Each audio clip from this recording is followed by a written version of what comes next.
je vous demande pardon. Dès que vous aurez fini de l'écouter, le Seigneur veut que vous partagez. Partagez ce message-là. Partagez-le jusqu'à ce que ça arrive à destination. Le Seigneur Jésus Nazareth arrive bientôt. Dieu dit que ces messages qu'il amène, qu'il donne à ses enfants, pour qu'on les partage, c'est pour que tout le monde arrive à écouter. Parce que ce qui arrive est terrible. Le Seigneur Jésus Nazareth arrive bientôt. Je vous demande pardon. Je ne vais pas rester longtemps parce que je vais retourner encore dans la présence de Dieu. J'ai d'autres messages que je viens amener. Je vais encore faire passer. Alors, partagez, je vous demande pardon. Partagez. Partagez. Je ne suis pas là pour jouer. Dieu m'a dit de faire passer ce message-là. Dieu m'a dit de faire passer ce message-là. Alors, s'il vous plaît, je ne cherche pas l'argent, je ne cherche rien. Dieu m'a dit, va et dis-leur ce que je t'ai dit. Dis-leur. Il m'a dit, ne doute pas. Dis-leur de peur que tu ne sois livré à tes ennemis qui se moqueront de toi. Si tu as peur de ce que je te dis, c'est toi qui seras humilié. Alors je ne suis pas là pour avoir peur de qui que ce soit. Ce que Dieu a dit là, je viens dire ça parce qu'il est la vérité. Frères et sœurs, alors je prie rapidement, s'il vous plaît, pour vous donner ce message. Éternel des armées, mon Père, mon âme te bénit, mon âme te loue, mon âme élève ta grandeur. Alléluia. Jésus-Christ de Nazareth, la vérité palpable. Je vais donner tes différents messages que tu m'as donnés.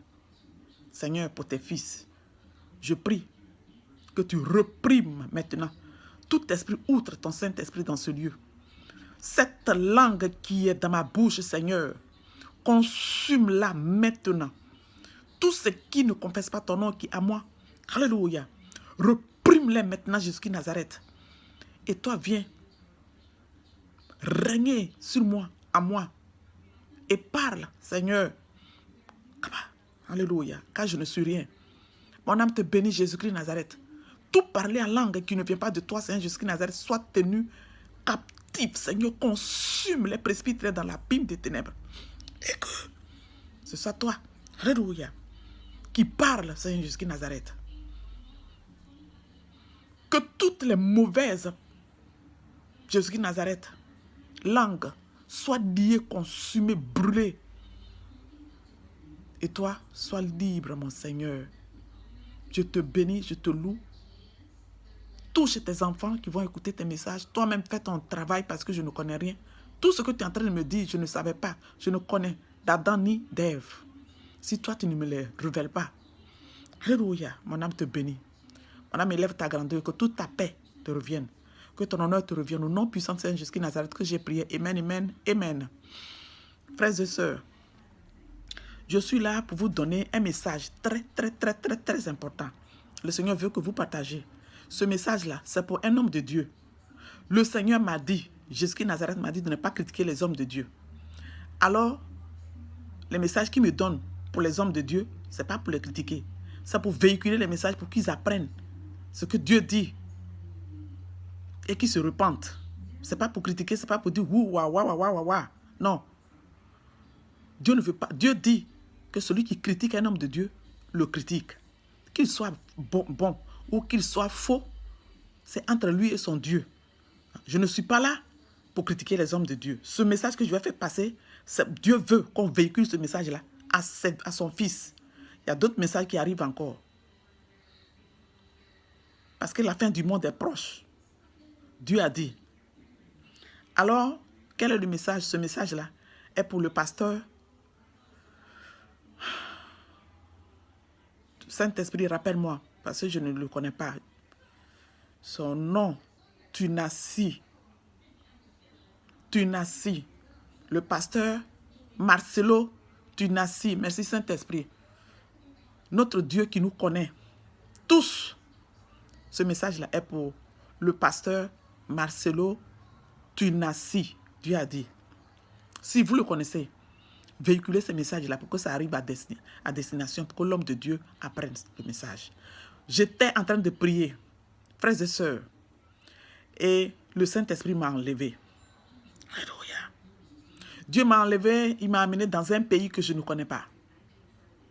Arrivé dans ce pays, il y avait 2 quartiers différents. Il y avait un quartier résidentiel, mais très, très, très beau. Très, très beau, je vous dis, frères et sœurs. Alléluia. Merci Seigneur. Dieu confirme sa parole toujours. J'étais sidéré, j'étais dépassé, je regardais le quartier. Et du coup, le Saint-Esprit m'a amené dans une maison où je me suis retrouvé avec ma famille, dans ce quartier résidentiel. J'ai dit, comment ça? Je suis dans la maison avec ma famille, hein? Ma mère, ma famille et mon père. Mais mon père est déjà mort. Je ne comprenais pas, je me disais, mais c'est pas possible. Un quartier résidentiel que je n'ai jamais habité, moi-même. Vous comprenez, frères et sœurs? Et il y avait un autre quartier, précaire. Ce quartier-là était très, très mauvais. Il y avait la boue, très sale, mais était très éloigné du quartier résidentiel. Alléluia. Mon âme te bénit, Seigneur Jésus Nazareth. Pendant que je regardais le quartier de très loin, le Saint-Esprit m'a soulevé et m'a enlevé de là où j'étais, dans le quartier résidentiel, dans la maison où j'étais avec ma famille. Le Saint-Esprit me poussait, m'a amené dans le quartier précaire. Arrivé dans ce quartier-là, où il y avait la boue, j'ai vu, c'était comme un chantier, comme si les caterpillars ont creusé dans le quartier un gros trou. Comment je vais appeler ça pour que vous compreniez? Mais en tout cas, c'est un gros trou. Et dans ce trou-là, le Saint-Esprit me tenait et je voyais le gros trou. Et dans le trou, il y avait le pasteur Marcelo Tunasi. C'est ça, un Saint-Esprit. Alléluia, merci Seigneur. Tunasi Marcelo. Il était dans le gros trou. Je disais, oh, mais qu'est-ce qui se passe? On dit, c'est le pasteur Marcelo Tunasi. Le Saint-Esprit m'a fait descendre dans le gros trou. Hein. Il était en train de construire. Il faisait des murs dans le gros trou. Des murs il baptisait des murs pour les faire monter. Et je l'ai vu, il était très fatigué. Donc je dis, homme de Dieu, je vais vous aider. Il dit, ok, aidez-moi. Ma soeur. Et je suis allé de l'autre côté.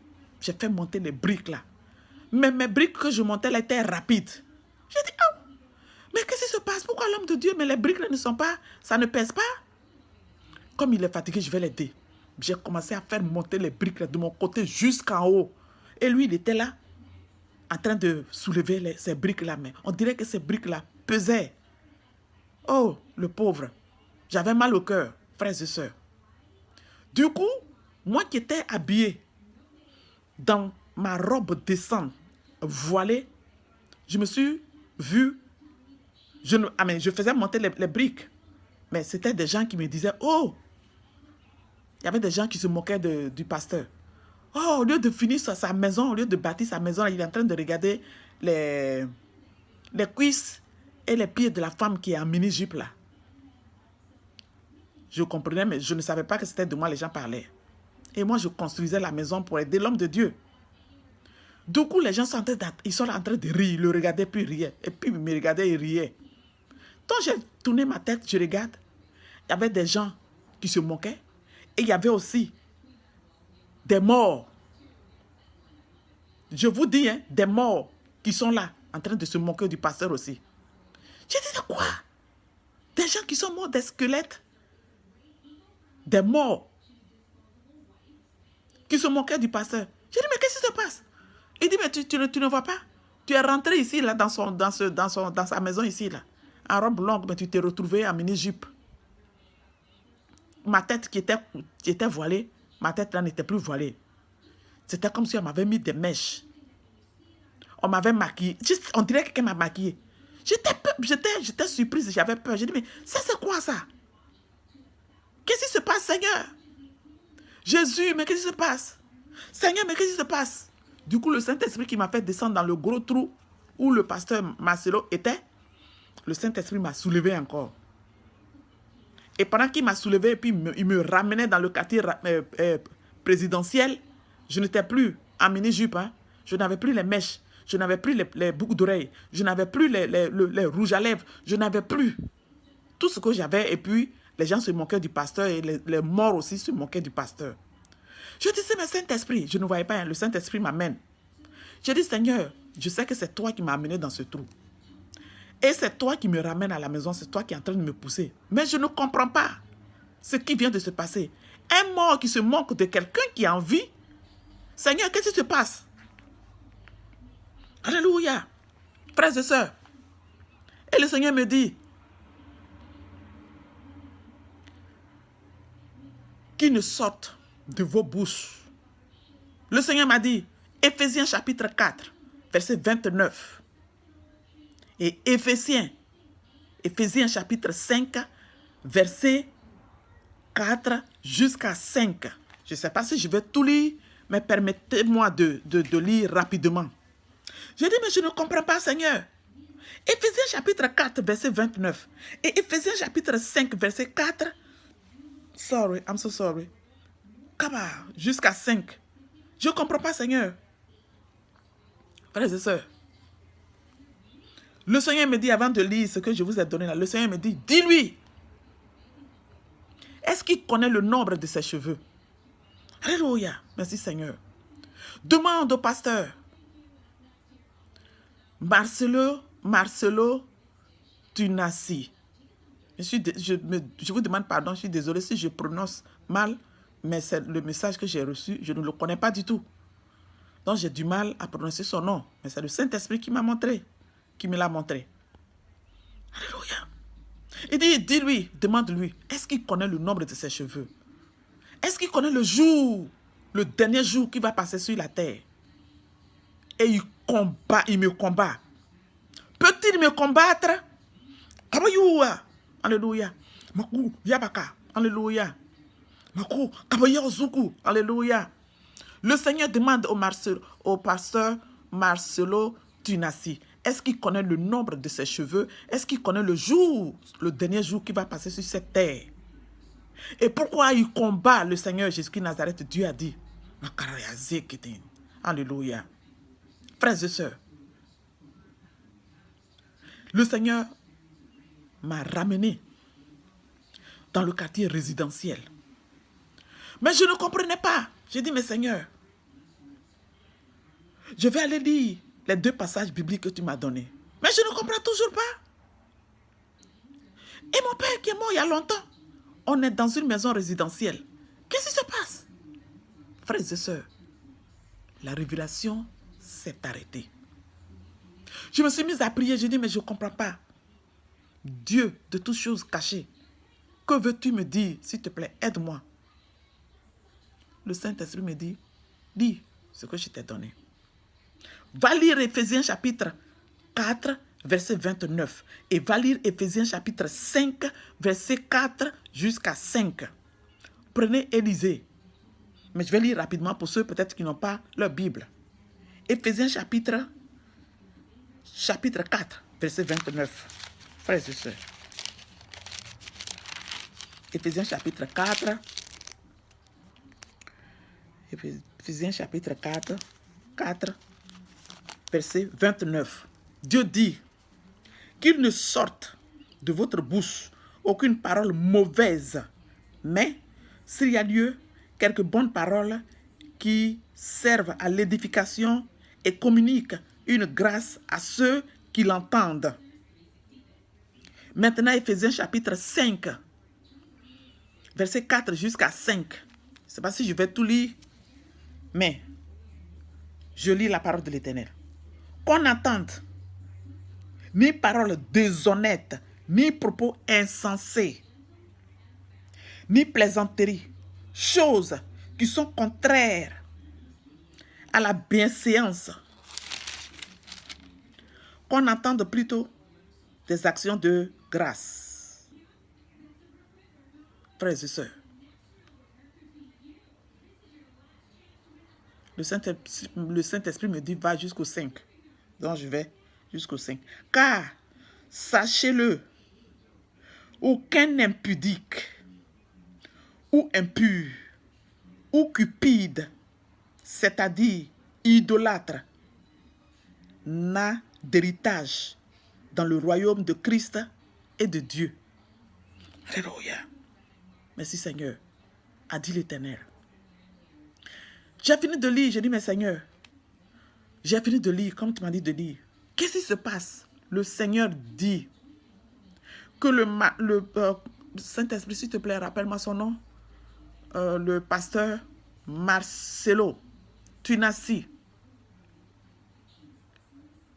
Le Saint-Esprit dit, Dieu dit qu'il le combat, que sa parole qu'il a mise dans la Bible, celui qui ne comprend pas la signification, qu'il aille à genoux, s'il en faut même qu'il jeûne pour demander à l'Éternel ce que ça veut dire. Mais qu'il n'y ait pas de plaisanterie dans nos bouches pour interpréter sa parole humainement. Que le pasteur Marcelo Tunasi combat l'Éternel. Le Seigneur dit que ces enfants qui sont dans cette synagogue qu'il appelle son église, le Seigneur dit que si ces enfants ne vont pas au royaume des cieux, il va lui réclamer leur sang. Parce qu'il est en train de dire à ses enfants de ne pas se dépouiller. Alléluia. Il est en train de leur dire que porter le pantalon n'est pas un problème. Que le Seigneur était... Saint-Esprit, aide-moi, ce que tu me disais, pour ne pas que j'oublie un mot. Alléluia. Alléluia. Alléluia. Comment? Alléluia. Le Seigneur dit qu'il était en train de dire aux gens que le Seigneur était en tunique, il était en robe.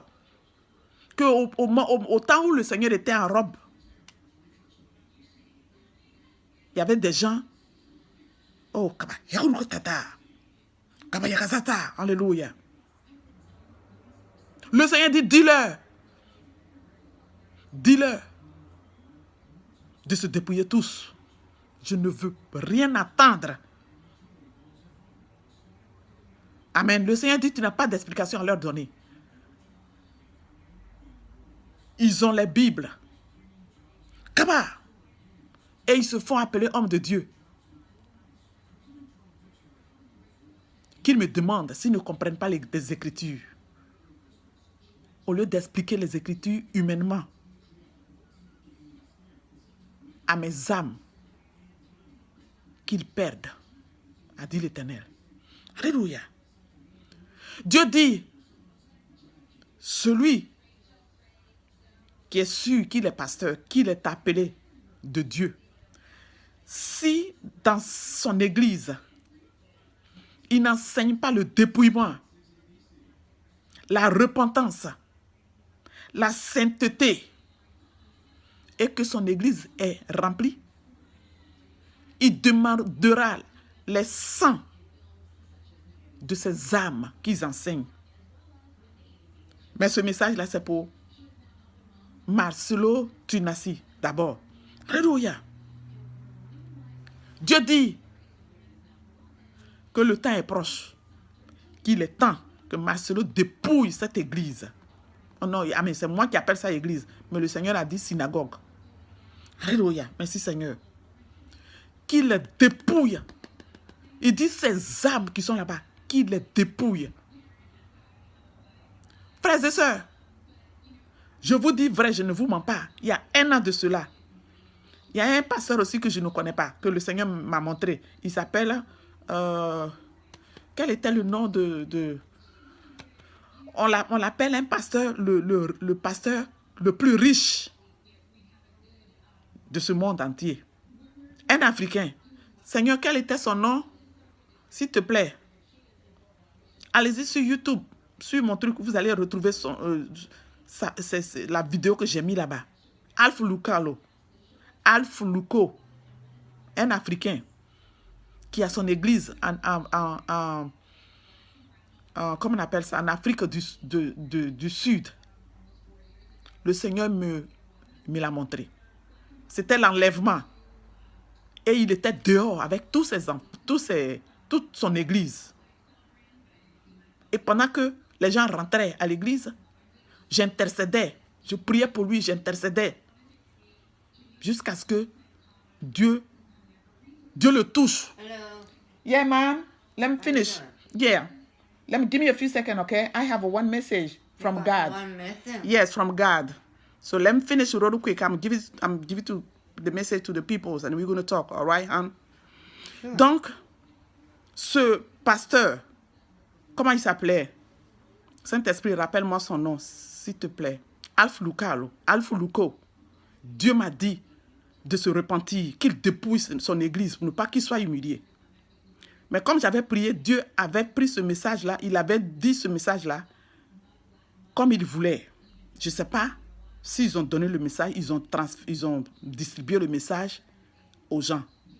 Un an après, le pasteur, en ce moment-là, il traverse une situation terrible. Toute son église s'est levée. Dans son église, les gens commençaient à le dévoiler.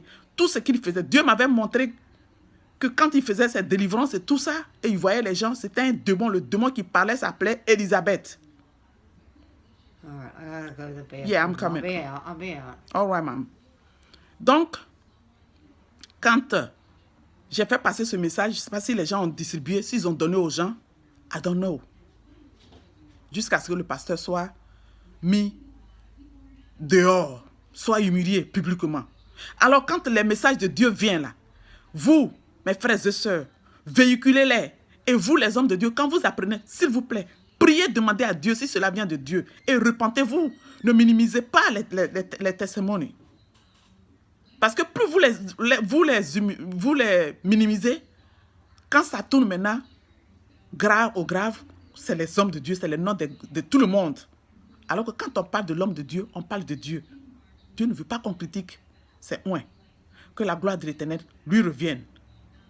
Seigneur, voici que j'ai donné le message à tes enfants et je vais encore faire passer le reste des messages. Que toute ta gloire te revienne, s'il te plaît. Je vais continuer de prier pour tes oins comme tu me l'as dit.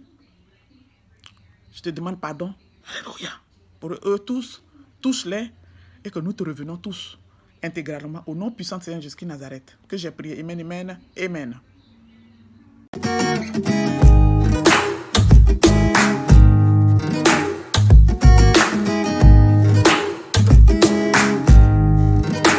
Je vais répondre à vos questions sur le port du pantalon, le port du voile,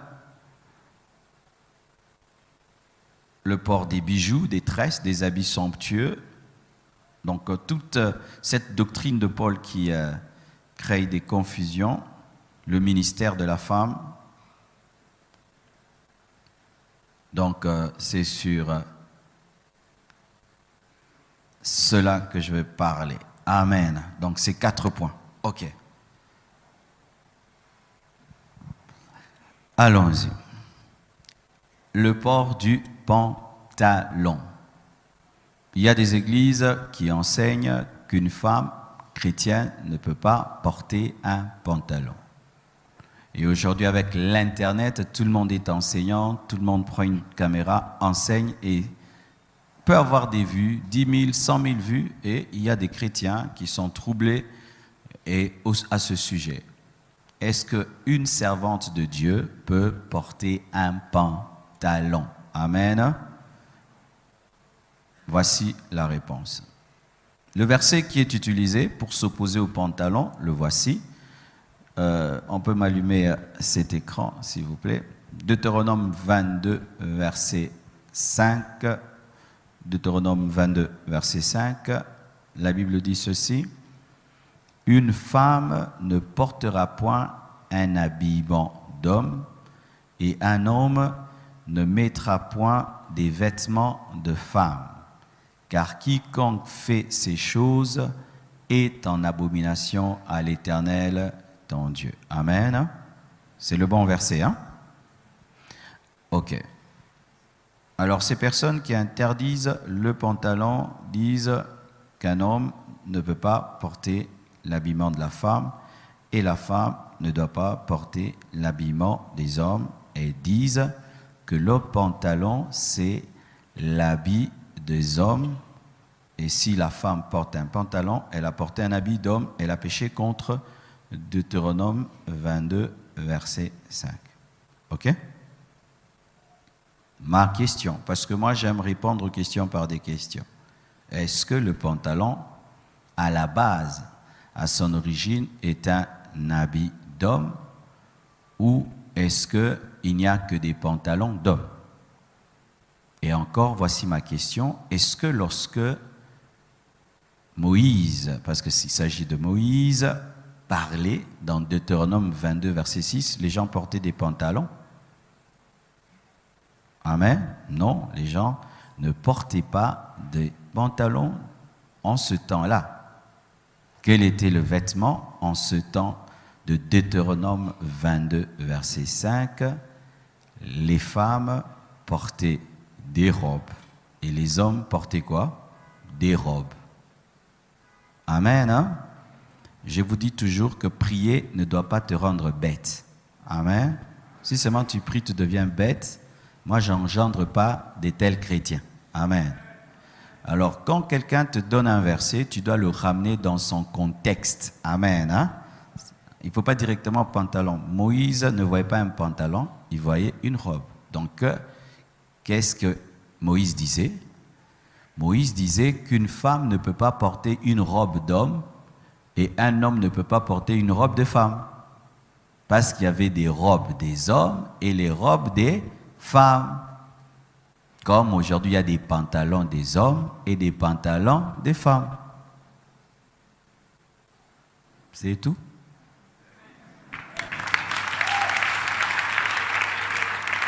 C'est simple. C'est comme ça qu'on enseigne chez les témoins de Jéhovah. On leur donne des arguments de discussion. Quand quelqu'un te dit, ma soeur, tu as porté un habit d'homme, il dit, quel verset? Deutéronome 22, verset 5. OK. On écrit pantalon où? Oh, il n'y a pas. OK. Là, l'habit, là, c'est un là. On portait les jeans, les Levi's. Non, c'était quoi? Les robes. Alors, c'est un verset culturel. Dites culturel. Ah, ça c'est encore une autre chose dans la Bible qu'il faut comprendre. Il y a aussi la place de la culture juive dans la Bible. Voici maintenant. En ce temps-ci, dans notre culture, la robe, particularité la femme, le pantalon, particularité l'homme, mais il y a aussi des endroits où les hommes portent des robes. Au Sénégal, en Côte d'Ivoire, au Nigeria.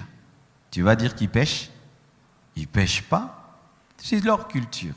Et même moi aujourd'hui, je commence à porter des basins tous les jours. J'ai péché? Je n'ai pas péché.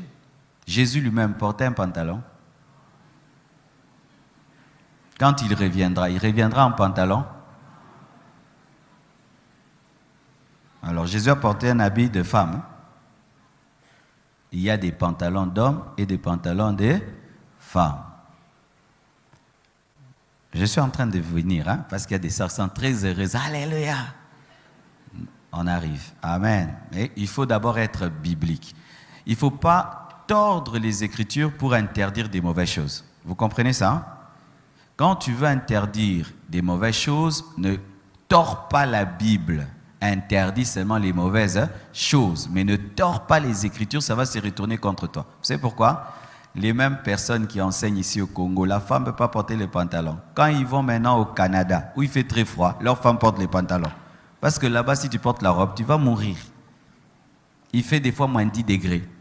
Maintenant, avec une robe moins 10 degrés, ah, tu vois vraiment la maman pasteur du papa pasteur qui enseigne contre les pantalons, a porté ça à la maison. Mais quand elle arrive à l'église maintenant, elle prie. S'il n'y a pas le chauffage, vraiment, elle a des rhumatismes. C'est l'hypocrisie. Amen, hein? Mais oui, je vous regarde, vos femmes au Canada portent des pantalons, non? Mais oui, vous avez interdit les pantalons ici. Vos femmes au Canada portent des pantalons et vos enfants portent des pantalons, n'est-ce pas? Oui. Oh, il ne faut pas se mentir.